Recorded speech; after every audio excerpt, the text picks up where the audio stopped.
মোহাম্মদে মায়ার সুরে বলুন সুবহানাল্লাহ। গভীর মনোযোগ। আমার নবী, আপনার নবী, দু জাহানের বাদশা, হায়াতুল নবী, জিন্দা নবী, রাহমাতুল লিল আলামিন বলেন, মানুষের রূহ নেওয়ার আগে মানুষের একটা ছত্রনা শুরু হয়ে যায়, মানুষের একটা মরণ জ্বালা শুরু হয়ে যায়, মানুষের একটা মরণ কামড় শুরু হয়ে যায়।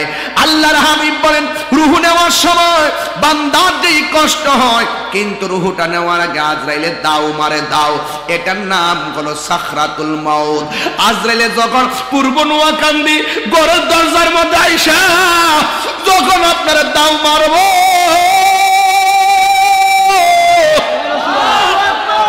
ও আমার পূর্ব নোয়াকান্দির বাবা, আজরাইল দাওটা শোনা মাত্র যখন দরজার মধ্যে দাও মারবে, আল্লাহু আকবার বলেন না কেন?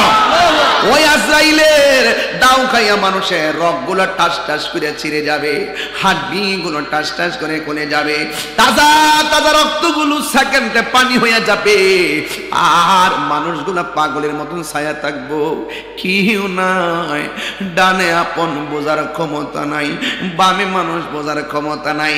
আমার নবী বলেন, আজরাইলের দাও খাইয়া গলাটা এমন ভাবে শুকায়া যাইব, ওই গলাটার ভিতরে 7 সমুদ্র 13 নদীর পানি ডাইলা দিলেও পানি তৃষ্ণা মিটবে না রে বাবা, পানি তৃষ্ণা।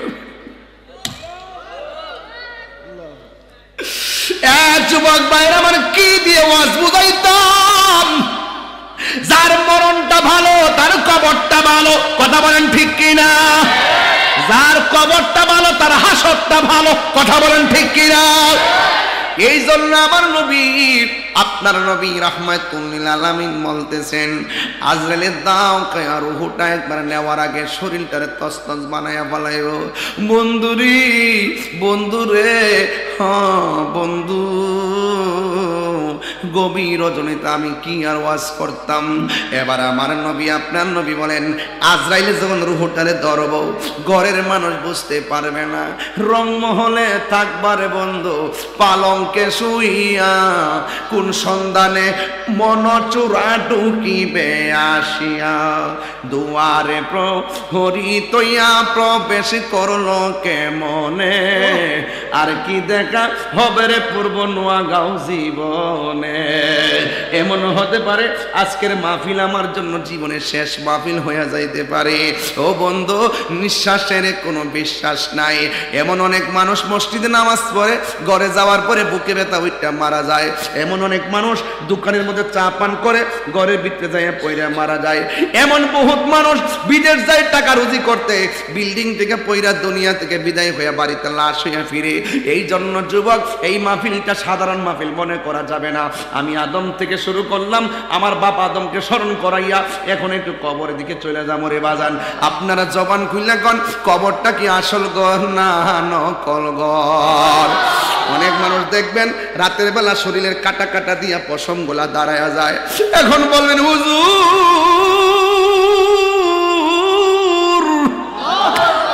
এমন ভাবে পশম দাঁড়ায়া যায় কেন?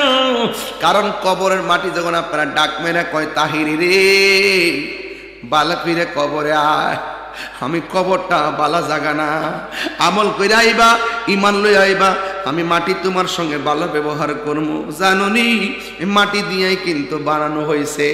মাটির উপরে যে চলতেছেন, কুট কোদাল দিয়ে কুবাইতেছেন, মাটি কোনো প্রতিশোধ নেয় না।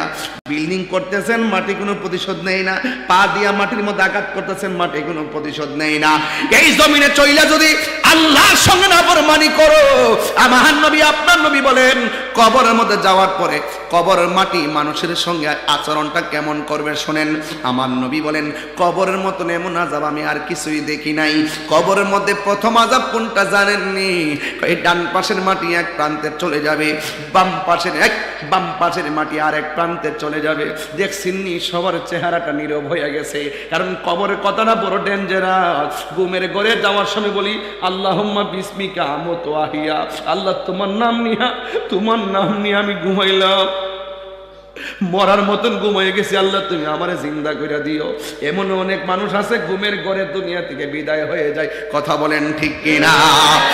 এই জন্য যুবক ভাইয়েরা, আমার নবী আপনার নবী বলেন এই দুনিয়ার মধ্যে চইলা বেনামাজি হইয়া যদি লোকটা মারা যায় ওই কবরে গেলে মাটি তিনটা শাস্তি দিবে। বেনামাজির জন্য কবরে তিনটা শাস্তি। এক নম্বর শাস্তি হলো ডান পাশের মাটি এক প্রান্তে যাবে, বাম পাশের মাটি আরেক প্রান্তে যাবে। দুই পাশের মাটি দুই প্রান্তে যাইয়া এমন ভাবে তোমার চাপা মারবো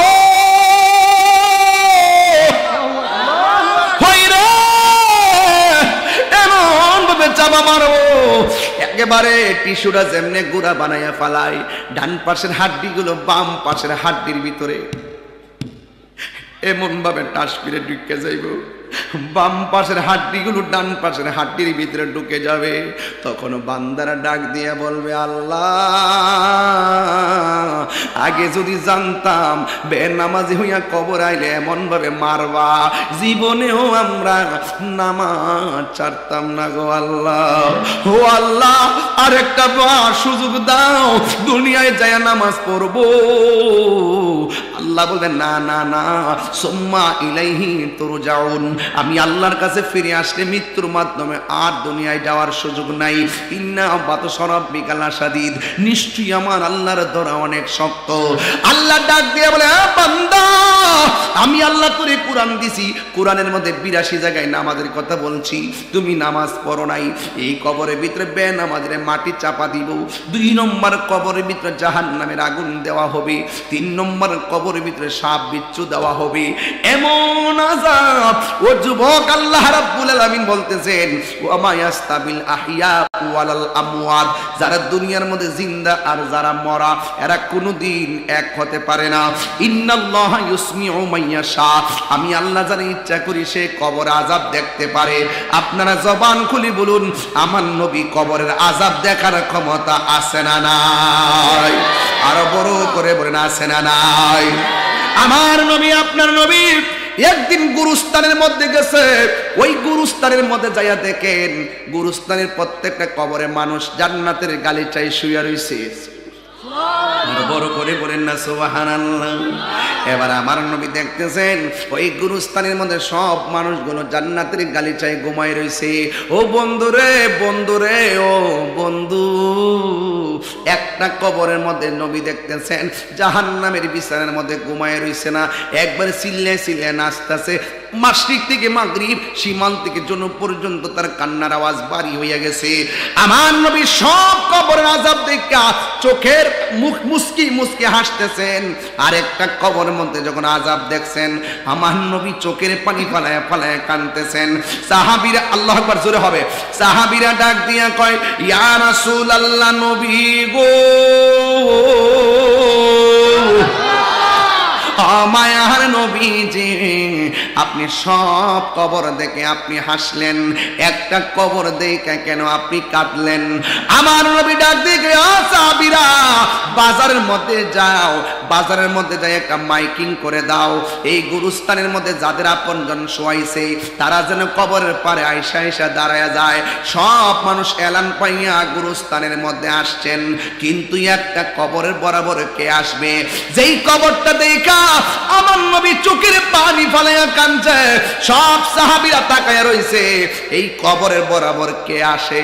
এবার আমার নবীর সাহাবীরা এবং নবী তাকায়া দেখতেছে যে এই কবরটার কাছে আমার নবী কান্না করছে। ওই কবরের পারে কেউ দাঁড়ায় নাই, বুড়া একটা মহিলা লাঠি ভর কইরা কইরা কবরের পারে দাঁড়ায় গেছে।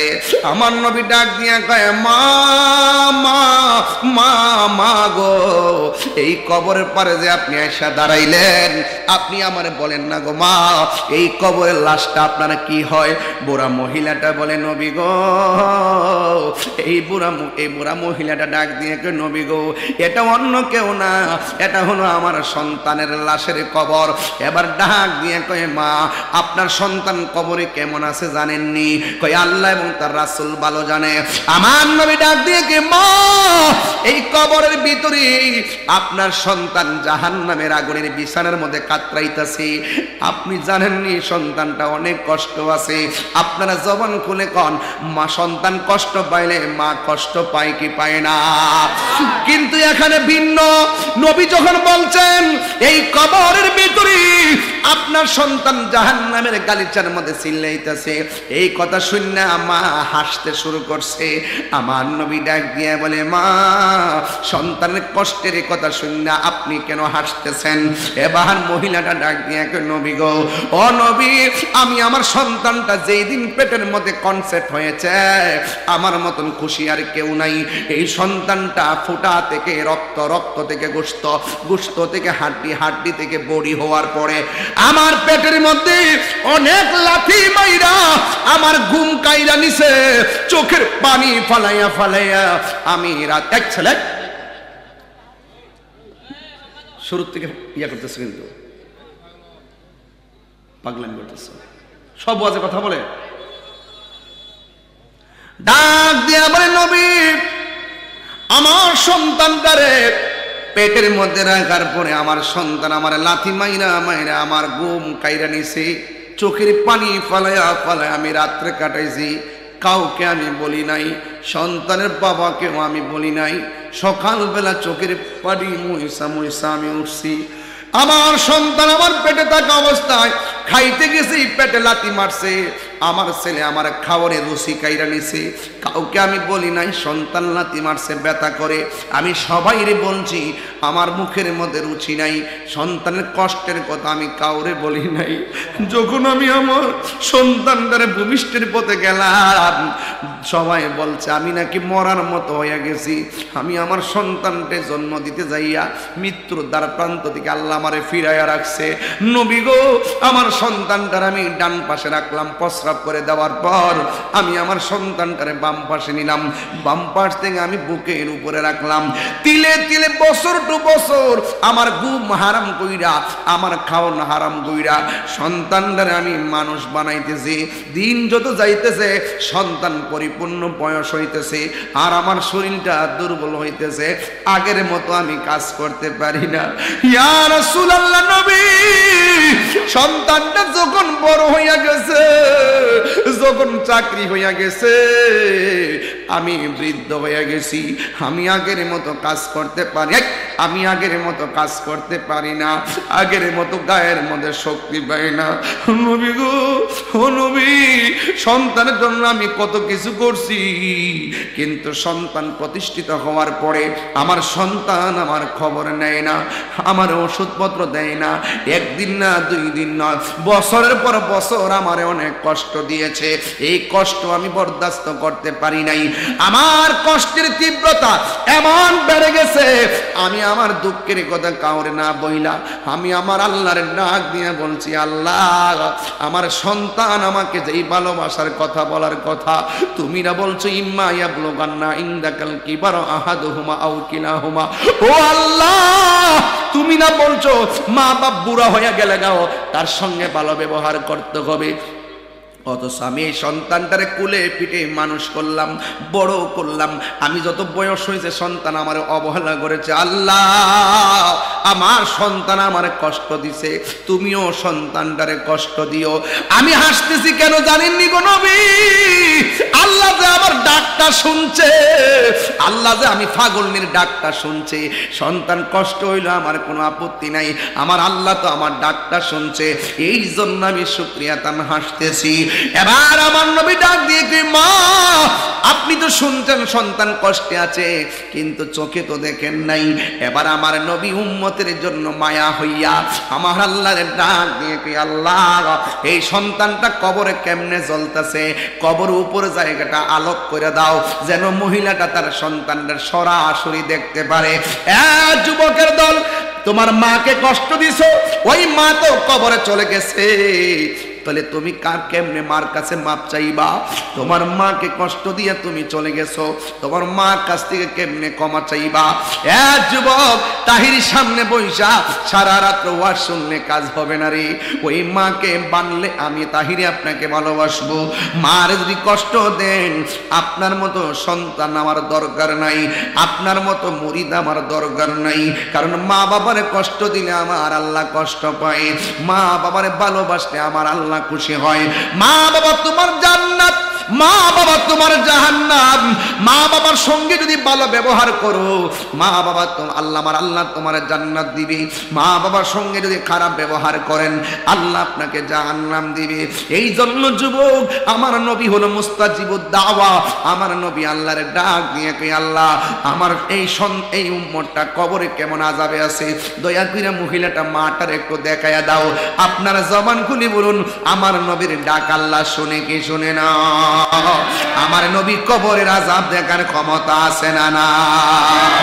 মা